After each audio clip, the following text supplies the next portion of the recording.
Hello everyone. तो आज हम क्लास 11th का सेकंड चैप्टर है केमिस्ट्री परमाणु संरचना, इसे डिस्कस करेंगे। इस चैप्टर के कुछ वीडियो हमने पहले भी डिस्कस किए हैं, जिसमें हमने परमाणु मॉडल, रदरफोर्ड का, थॉमसन का, नील्स बोर का परमाणु मॉडल डिस्कस किया था और डी ब्रोगली समीकरण, हाइजेनबर्ग का अनिश्चितता सिद्धांत, ये सब भी हमने उसमें डिस्कस किया है।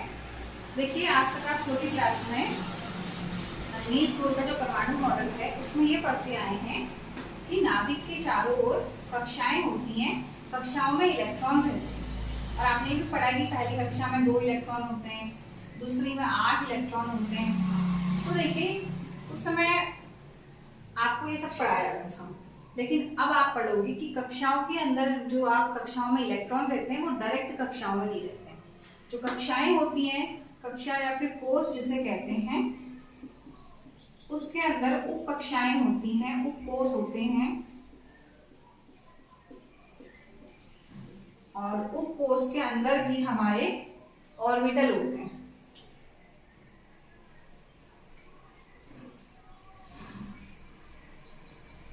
उप कोष के अंदर हमारे ऑर्बिटल होते हैं।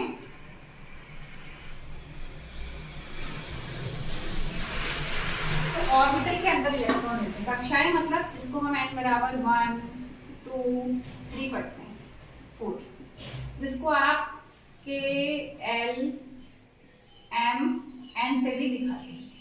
ठीक है। उप कक्षाएं जिसको आप, जिसे आप पढ़ोगे S, P, D, F होती है और इसके अंदर ऑर्बिटल होते हैं। S के अंदर 1 ऑर्बिटल होता है, P के अंदर 3 ऑर्बिटल होते हैं, D के अंदर 5 ऑर्बिटल होते हैं और F के अंदर 7 ऑर्बिटल होते हैं। ठीक है। तो ये ऑर्बिटल है और इसके अंदर इलेक्ट्रॉन रहते हैं। इलेक्ट्रॉनों को ऐसे एरो से दिखाते हैं। ठीक है।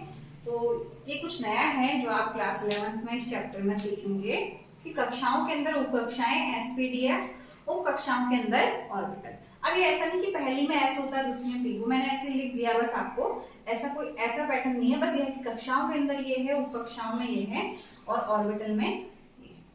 अब हम पढ़ेंगे इसमें कि पहली कक्षा में कौन सा उपकोष आता है, दूसरी कक्षा में कौन सा उपकोष आता है। तो हमारा आज का टॉपिक है ऑर्बिटल। तो ऑर्बिटल क्या होता है? नाभिक के चारों ओर त्रिविमीय आकृति जहां इलेक्ट्रॉन के पाए जाने की संभावना सबसे अधिक होती है। त्रिविमीय मतलब 3 डायमेंशनल, कहीं भी इलेक्ट्रॉन हो सकता है, उसकी पॉसिबिलिटी है कि किसी भी डायरेक्शन में वो हो सकता है, तो उसे हम ऑर्बिटल कहते हैं। नाभिक के चारों ओर त्रिविमीय आकृति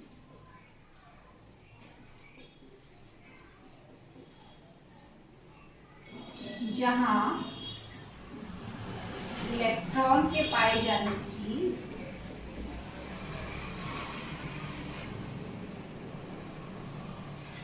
संभावना सबसे अधिक होती है।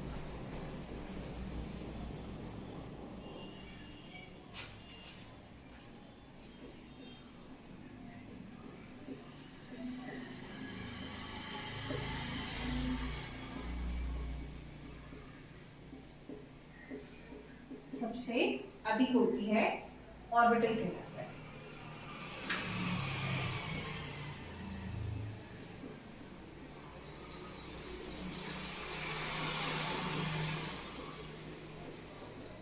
ठीक है। अब ऑर्बिटल के 2 पॉइंट हैं।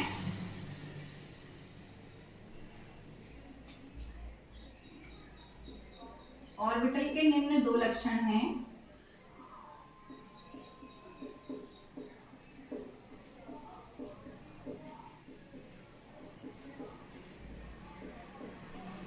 फर्स्ट है हमारा ऑर्बिटल में अधिकतम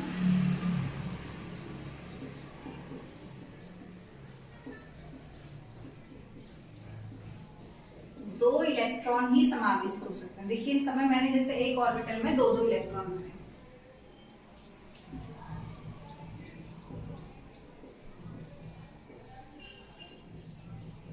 आवेशित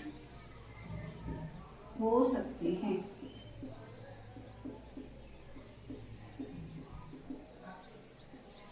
दूसरा, किसी कोर्स मतलब कक्षा में ऑर्बिटलों की संख्या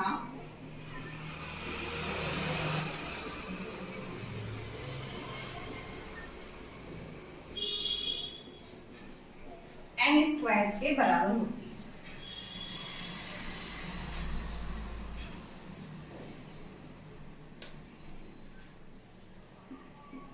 के बराबर होती है। n का स्क्वायर मतलब जितनी कक्षा होगी, देखिए हम यहाँ पे टेबल बनाते हैं। कोस कक्षाओं की संख्या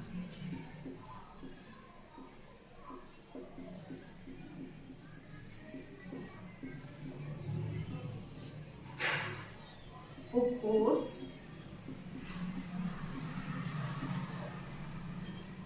ऑर्बिटलों की संख्या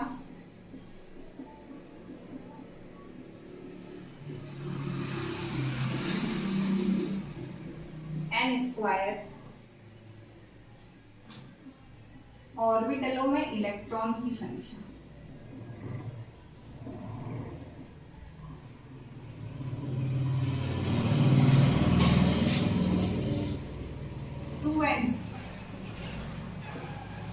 ठीक है। जैसे पहली कक्षा है, उसमें जो उपकोष होता है s होता है। अब 1 का स्क्वायर मतलब 1, देखिए एक ही उपकोष है और उसमें इलेक्ट्रॉन होंगे 2 गुणा 1 का स्क्वायर मतलब 2। दूसरी कक्षा जिसमें उपकोष होंगे s, p, देखिए कैसे ऑर्बिटल की संख्या 2 का स्क्वायर 4 होता है और यहाँ रखेंगे 8। दूसरी कक्षा में इलेक्ट्रॉन होते हैं, आपको पता ही। तीसरी कक्षा जिसमें उपकोष होंगे s, p, d, n² मतलब 3 का स्क्वायर 9 हो गया और यहाँ पे रखेंगे 3 का स्क्वायर यानी कि 18।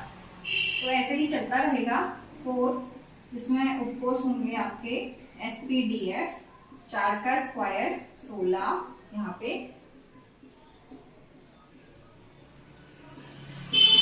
32। तो ये हमारे हैं।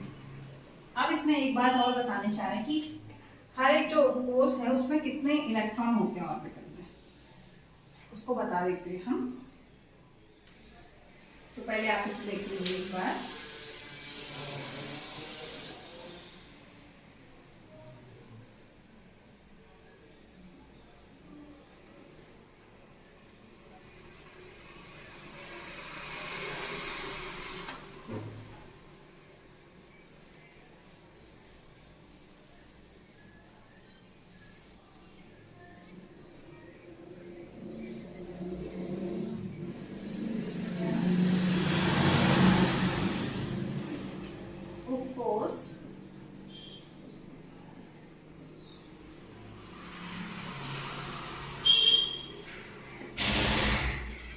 ऑर्बिटलों की संख्या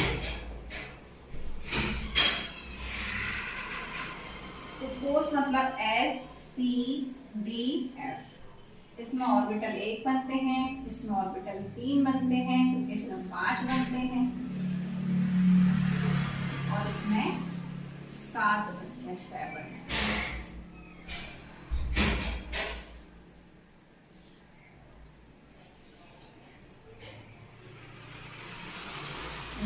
एक, 3, 5, 7 ऑड नंबर, विषम संख्या। तो उपकोष में ऑर्बिटलों की संख्या ये होती है। ठीक है, तो ये हमारा ऑर्बिटल के बारे में।